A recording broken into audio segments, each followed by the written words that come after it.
So what a freight forwarder does is they are a middleman. So you have you in Australia, a freight forwarder in the middle, and then your factory, typically a factory in somewhere like China, for instance, in your example.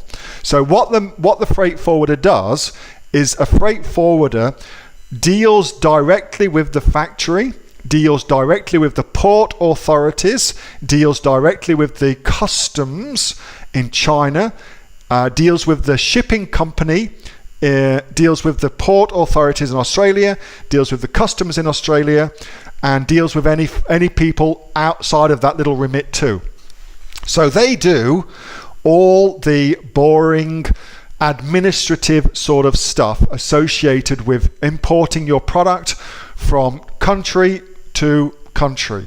They do all the boring administrative stuff of that. And there is a lot of stuff to do. They actually do a significant amount of work. Now, why is it free? Well, because they've got pre-existing relationships with all of these factories and the port authority and the shipping companies.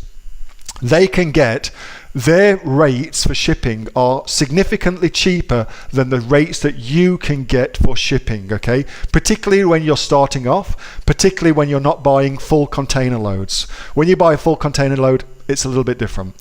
But to begin with, they will get much cheaper pricing than you could get.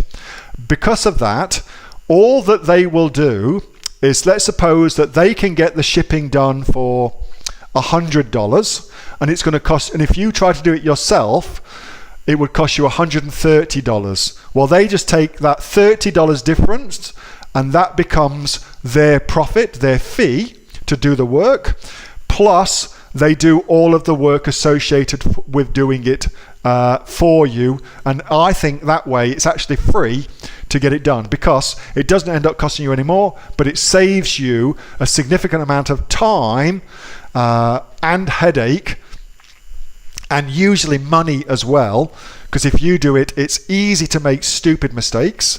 I know, because I've made many of them, and I just use freight forwarders all the time now. So Rebecca, I hope that answers your question for you, kind of a roundabout way. But they act as middlemen. They do all the logistical stuff with getting your stuff imported. They make sure everything's done properly for you. And for the most part, it doesn't cost much money at all, because they get cheaper rates than you could get. And the difference between those prices becomes their profit.